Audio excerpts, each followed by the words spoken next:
Hello friends, मैं रितिमा आप सभी का स्वागत करती हूँ आरएस एकेडमी एकेटीयू पे।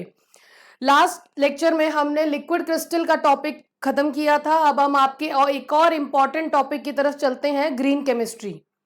तो ग्रीन केमिस्ट्री आपका न्यू टॉपिक है और ये बहुत इम्पॉर्टेंट और डिफिकल्ट टॉपिक है। इसको समझने के लिए आपको वीडियो को ध्यान से देखना पड़ेगा और ये एग्जाम में आएगा भी, क्योंकि ये आपके सिलेबस में पिछले 1.5-2 साल से ही ऐड हुआ है, इससे पहले नहीं था। तो ग्रीन केमिस्ट्री की अगर हम बात करें तो ग्रीन केमिस्ट्री क्या है कि अगर हमें कोई प्रोडक्ट बनाना है, जैसे हम बनाते हैं एडिपिक एसिड है, पैरासीटामोल है, या हम बहुत सारी चीजें बनाते हैं, उसको अगर हम ट्रेडिशनल मेथड यानी जो हम नॉर्मली फैक्ट्रीज और इंडस्ट्रीज में जैसे बनाते हैं वैसे ना बना के अगर ग्रीन रूट से बनाया जाए तो हमारे लिए, हमारी हेल्थ पे, ह्यूमन हेल्थ पे और एनवायरनमेंट पे जो इसका नुकसान हो रहा है केमिकल्स का, वो नहीं होगा। सो ग्रीन केमिस्ट्री बेसिकली आपकी ऐसी केमिस्ट्री है, या हम कह सकते हैं कि हम केमिकल्स को ऐसे बनाएंगे जिससे कि एनवायरनमेंट पे उसका कम से कम इफेक्ट पड़े।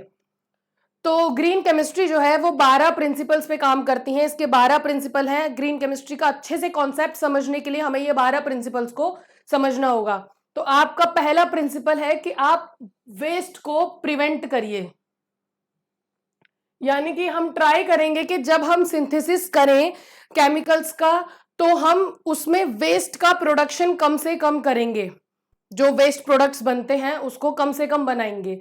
नेक्स्ट है maximise atom economy. Atom economy का मतलब जितना हमने प्रोडक्ट लिया है, रॉ मटेरियल लिया है, उसको हम कोशिश करेंगे कि उस सारे को हम प्रोडक्ट में कन्वर्ट कर सकें, वेस्ट ना निकाल के। जितना भी हम रॉ मटेरियल लें वो सारा कन्वर्ट हो जाए आपके प्रोडक्ट में। नेक्स्ट है कि design less hazards chemical synthesis. हम जो तरीका अपनाएं, जो रूट अपनाएं प्रोडक्शन का, वो आपका नुकसानदायक, हैजार्डस नहीं होना चाहिए। हम ये कोशिश करेंगे कि वो टॉक्सिक ना हो। नेक्स्ट हम देखेंगे design safer chemicals and product. जो भी हम प्रोडक्ट बना रहे हैं ग्रीन केमिस्ट्री के दौरान, हम कोई भी प्रोडक्ट बनाए वो हैजार्डस नहीं होना चाहिए और वो सेफ होना चाहिए, टॉक्सिसिटी उसकी कम से कम होनी चाहिए। Use safer solvent and reaction conditions. हम जब भी कोई रिएक्शन करते हैं तो रिएक्शन करने के लिए हमें रिएक्शन कंडीशंस बनानी पड़ती हैं और हमें सॉल्वेंट का यूज करना होता है। तो हम ये कोशिश करेंगे कि जो भी हम सॉल्वेंट लें वो सेफ होना चाहिए, वो एनवायरनमेंट को या फिर ह्यूमन हेल्थ को कैसे भी इफेक्ट नहीं करना चाहिए। Increase energy efficiency. हम जितनी भी रिएक्शंस करें, जितने भी प्रोडक्ट्स बनाएं, हमारी पहली प्रायोरिटी होनी चाहिए कि हम वो सभी रिएक्शंस को रूम टेम्परेचर और रूम प्रेशर पे कराने की कोशिश करें। अलग से हमें उसे हीट और प्रेशर देने की जरूरत ना हो। इससे क्या होगा, हम एनर्जी को सेव करेंगे। नेक्स्ट है कि आप जितना भी फीड स्टॉक लेंगे या रॉ मटेरियल लेंगे वो सभी रिन्यूएबल होना चाहिए। ऐसा नहीं है कि हमने एक बार यूज कर लिया उसके बाद हम उसे रीयूज नहीं कर सकते। रॉ मटेरियल आपका रिन्यूएबल होना चाहिए। केमिकल डेरिवेटिव्स का रॉ मटेरियल लेना हम अवॉइड करेंगे। अगर हम रॉ मटेरियल ही केमिकल लेने लगे तो वो केमिकल भी हमने कहीं बनाया होगा, तो उस केमिकल के प्रोसेस में, उस सिंथेसिस में भी हमारा वेस्ट प्रोडक्ट निकला होगा, एनवायरनमेंट को हार्म पहुंचा होगा। हम कोशिश करें कि हम नेचर से ही फीड स्टॉक्स या रॉ मटेरियल लें जिससे कि कम से कम केमिकल डेरिवेटिव्स जनरेट हों। कैटलिस्ट का इस्तेमाल करें रिएजेंट्स की जगह पर। क्या होता है कि जब हमें केमिकल रिएक्शन करनी होती है तो केमिकल रिएक्शन का रेट बढ़ाने के लिए, उसे फास्टर करने के लिए या स्लोअर करने के लिए हम रिएजेंट्स और कैटलिस्ट का इस्तेमाल करते हैं। रिएजेंट्स का काम होता है कि वो रिएक्शन में इन्वॉल्व होते हैं और कैटलिस्ट का काम होता है कि वो सिर्फ अपना सरफेस प्रोवाइड करा के रिएक्शन को कराते हैं। अब क्या होगा कि अगर हम रिएजेंट को यूज करेंगे तो एक रिएजेंट एक ही रिएक्शन करवाएगा और नेक्स्ट रिएक्शन कराने के लिए हमें फिर से रिएजेंट उसमें ऐड करना होगा। जबकि कैटलिस्ट के साथ इतनी अच्छी प्रॉपर्टी है कि वो एक रिएक्शन के बाद आप उससे कई सारी रिएक्शंस करवा सकते हैं, मेनी रिएक्शंस करवा सकते हैं, क्योंकि वो रिएक्शन में इन्वॉल्व नहीं होता। इसके अलावा आप प्रोडक्ट्स जो हैं, वो केमिकल प्रोडक्ट्स जो हैं वो आपके डिग्रेड हो जाएं आफ्टर यूज। आप ऐसे प्रोडक्ट्स बनाइए जो अपने आप नेचर में डिग्रेड होते चले जाएं। क्लियर? अगर वो डिग्रेड नहीं होंगे तो वो हमारे लिए एक बड़ी प्रॉब्लम क्रिएट करेंगे, जैसे कि आज के टाइम में आप प्लास्टिक को देख रहे हैं। ठीक, नेक्स्ट है कि आप जब रिएक्शन कराएं तो उसको time to time, real time पे उसको एनालाइज करें और उससे पोल्यूशन का बनना रोकें। मतलब हम ट्राई करें कि पोल्यूशन ना हो, और उसको रियल टाइम पे अगर हम एनालाइज करते रहेंगे तो बाई प्रोडक्ट्स भी नहीं बनेंगे।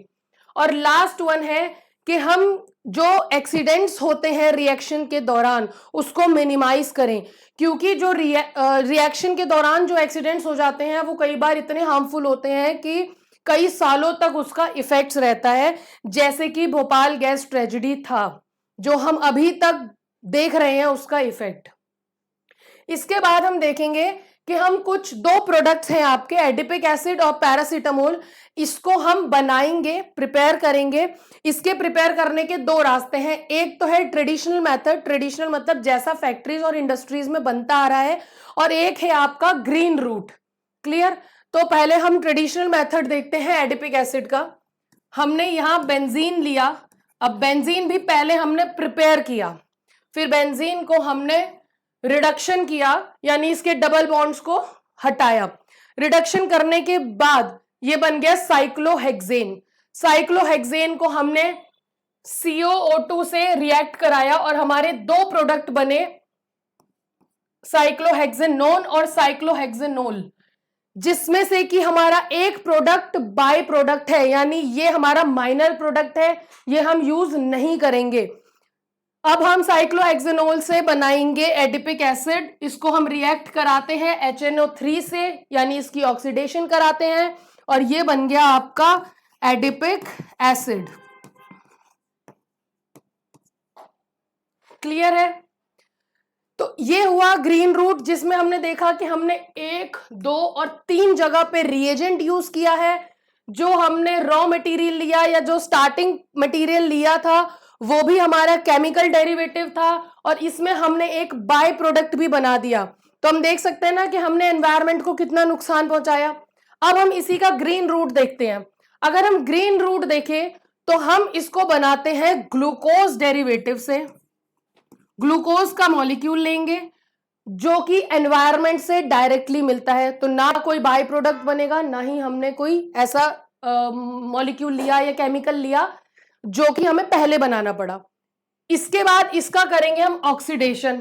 इस ग्लूकोज का जब हम ऑक्सीडेशन करेंगे तो इसके ये जो दोनों एंड पॉइंट्स हैं आप देखेंगे यहां पे और यहां पे, ये दोनों एक जैसे हो गए, C double bond OH, C double bond OH। इसके बाद हम इस ग्लूकोज का करेंगे OH रिमूवल, यानी जितने भी इसमें OH हैं उसको हम रिमूव करेंगे, और ये बन गया आपका एडिपिक एसिड। कम टाइम में बहुत जल्दी ये रिएक्शन होती है, कोई रिएजेंट यूज नहीं करना पड़ा, कोई कैटलिस्ट यूज नहीं करना पड़ा, कोई बाई प्रोडक्ट नहीं बना, और इससे हमारे एनवायरनमेंट को नुकसान भी नहीं पहुंचा। तो आप देख सकते हैं कि दोनों ही रूट में कितना डिफरेंस है। ट्रेडिशनल रूट में हमने क्या क्या यूज किया और ग्रीन रूट में हमने क्या क्या यूज किया। ठीक है, नेक्स्ट हम चलते हैं पैरासीटामोल की तरफ। अब नेक्स्ट हमारा प्रोडक्ट है पैरासीटामोल। इसकी सिंथेसिस देखेंगे हम ट्रेडिशनल वे में, यानी जैसा कि फैक्ट्रीज और इंडस्ट्रीज में बनता है। इसमें पहला रॉ मटेरियल लिया जाता है फिनोल। फिनोल को हम रिएक्ट कराते हैं डाइल्यूट H2SO4 और NaNO3 से। इसके बाद इसके दो प्रोडक्ट बन के आते हैं, इसमें ऑर्थो और पैरा पोजीशन पे NO2 का डेरिवेटिव बनता है। इसमें से ये आपका बाय प्रोडक्ट है, यानी माइनर प्रोडक्ट है, और ये मेजर प्रोडक्ट है। इससे हम आगे फर्दर रिएक्शन करेंगे। रिएजेंट यूज किया, बाय प्रोडक्ट बना। इसके बाद हम पैरा पोजीशन वाले प्रोडक्ट से हम करते हैं NaBH4 को रिएक्ट, और ये बन जाता है आपका ये प्रोडक्ट। क्लियर? इसको फिर हम एक और रिएजेंट से रिएक्ट कराते हैं, और उसके बाद हमारा बन के आता है पैरासीटामोल। अब आप देखिए इसमें भी हमने 1, 2, 3, 4 रिएजेंट्स का यूज किया है, और इसके साथ साथ एक बाई प्रोडक्ट निकला है ना। तो और इसके अलावा हमने जो इसका रॉ मटेरियल लिया था वो भी केमिकल डेरिवेटिव लिया था। तो हम देख सकते हैं कि ये जो रिएक्शन है ये हमारे लिए या एनवायरनमेंट के लिए ठीक नहीं है। अब अगर मैं इसी का ग्रीन रूट देखूं तो बहुत ही सिंपल है, आप हाइड्रोक्विनोल लीजिए। हाइड्रोक्विनोल आपको पेड़ों से मिल जाता है, यानी ये आपका टोटली ऑर्गेनिक रॉ मटेरियल है। इसको हम रिएक्ट कराएंगे केवल इन दो आयन से, NH4 प्लस और आपका COO माइनस आयन से। इससे रिएक्ट करके डायरेक्टली पैरासीटामोल बन जाता है, ना कोई बाय प्रोडक्ट, ना ही कोई रिएजेंट हमें यूज करना पड़ रहा है, ना हमने, ये हमारे लिए बिल्कुल हार्मफुल नहीं है। एक टाइम पे रिएक्शन हो गई है, हीट की जरूरत नहीं पड़ी, एनर्जी वेस्ट नहीं हुई, ये हमारा ग्रीन रूट है। तो आप दोनों ही रिएक्शन में देख सकते हैं, जब हमने ग्रीन रूट पढ़ा तो वो दोनों ही केमिकल डेरिवेटिव्स नहीं थे, हमने नेचर से लिए। और जब हमने ट्रेडिशनल देखा एडिपिक एसिड और पैरासीटामोल का, तो वो दोनों ही प्रोडक्ट हमें केमिकल से लेने पड़े। और दोनों रिएक्शंस में कितना फर्क है ये आपको दिख ही रहा है कि भाई आपने जब ट्रेडिशनल वे चूज किया तो वहां पे आपके chemical derivatives, by products, reagents use होने लगे। और जब आपने ग्रीन रूट देखा तो ग्रीन रूट में तो कितनी आसानी से रिएक्शन हो गई और हमने कोई भी हार्मफुल रिएजेंट का यूज नहीं किया।